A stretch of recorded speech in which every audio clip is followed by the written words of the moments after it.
Okay, so I decided to do a quick tutorial on Kahoot because I love it. It is a great way to engage students, and when they hear the Kahoot music, they become so happy.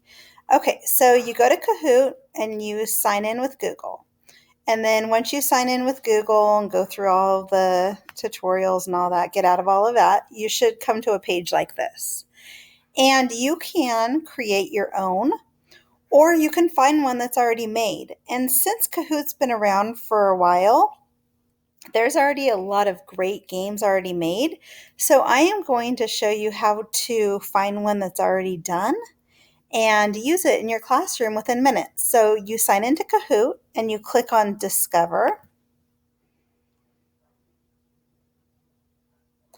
And then once you get to the Discovery page, right here in the search, you can search for anything you want.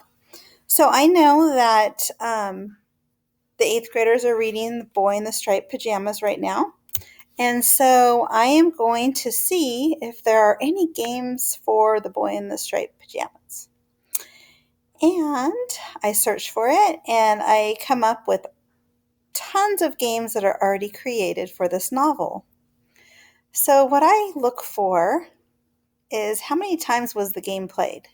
So you look over here and this game was played, what is that? Is that 2,300 plays? I don't have my glasses on, but I believe that's what it says. And there's 18 questions, which is really good. 40 questions is kind of a lot of questions for a Kahoot game. So I'm going to go ahead and I'm going to click on this one and see what the questions are. So I click on it and it takes me to the Kahoot game. And it takes me to all of the questions. So here, in what country did the movie take place? And I click on it, and then it has some wrong answers, and then Germany is the correct answer. And then question number 2, what religious group was being put in prison? And then it shows Jewish. And you just can go through and look at all of the different questions, go through, make sure you like them and they're accurate. So I find that this game is great and I want to share it with my fourth period classroom. So what I do is I come over here. Oh, and over here, wait, it says 23,000 students have played this game, which is a lot. Okay, so then you can play it if you want, or right there, or you can share it and play it with your students. So you can copy the link if you want and post it into Google Classroom or into one of your Zoom classes or Google Meets and play it together live. Or you can post it into Google Classroom and have the students play it as like a challenge as a review. So I'm going to go ahead and put it into Google Classroom. So I click on the Google Classroom icon. It takes me to my Google Classroom. And so I'm going to choose my eighth graders. And it says, do I want to make an announcement, create an assignment? I'm just going to make an announcement because then it will show up in my stream. And you click go.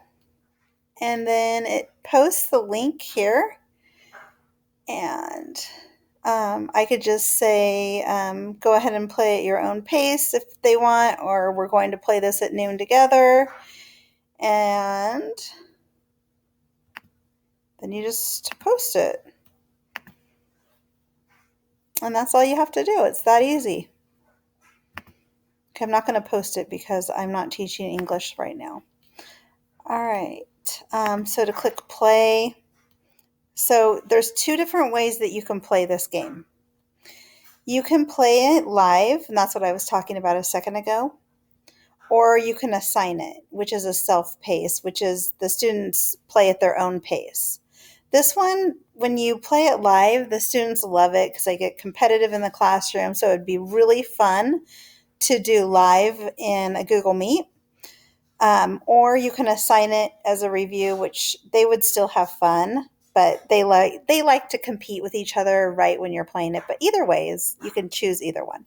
So you can either play it live or assign it and make it like a review.